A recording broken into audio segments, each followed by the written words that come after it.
What if everything you love was just a lie designed to keep you quiet? My daughter was 8 when she came back from spending the weekend at my mother-in-law's house. She stood still, backpack still on, and said with a voice so calm it chilled me, "Dad, don't ever go back to that house."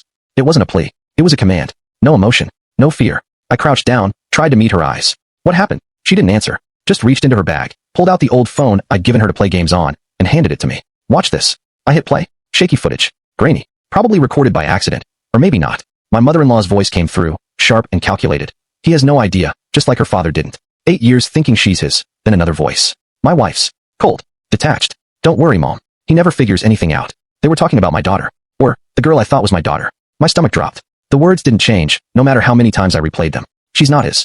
Never was. And yet, I had carried her, rocked her to sleep, kissed her scraped knees, held her during nightmares. How do you lose something that was never really yours? That night, I didn't scream. Didn't cry. I tucked her into bed, kissed her forehead, told her I loved her, and then sat on the couch, staring at nothing for hours. I didn't know if I wanted answers, or if I was terrified of finding them. But the silence in my wife the next day, her phone always screened down, that forced smile, all of it screamed confirmation. I sent out for a DNA test. Quietly. Just a cotton swab, no drama, then 4 long days of waiting. In the meantime, I cloned her phone. The messages were clear. What if he knows? Don't panic. She's just a kid. Stick to the story. A story. That's all my life was to them. A well-practiced script. The results came back.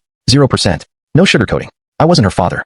Not by blood. Not legally. And yet, it felt like someone was cutting out my heart with a dull knife. I waited until the next Sunday dinner. The whole family was there. Laughing. Toasting. Playing pretend. I asked my wife to pass the salt. As she did, I placed the envelope in the center of the table. Her mother looked first. Froze. My wife opened it. No tears. No outrage. Just wide eyes. Lips trembling, like I was the villain. I turned to my daughter. Got down on one knee. Whispered, "You're mine. No matter what anyone says, you're mine." She nodded. Eyes big. Silent. I handed her the overnight bag I'd packed. We left. I didn't look back. But behind me, I heard the crash of dishes. The collapse of masks. They thought I wouldn't find out. That I was just some blind fool. But they forgot who raised her. Who taught her to watch, to listen. That night we stayed at a hotel. Quiet. Safe. For the first time in days, I slept. And the next morning, I filed for divorce. No fight. Just one word. Fraudulent paternity. I lost a lie. But I gained something far more real. She doesn't carry my blood, but she carries my heart. And as long as I breathe, I'll protect her. Because real love doesn't need DNA to be true. So tell me, who would you believe if truth and love didn't walk hand in hand?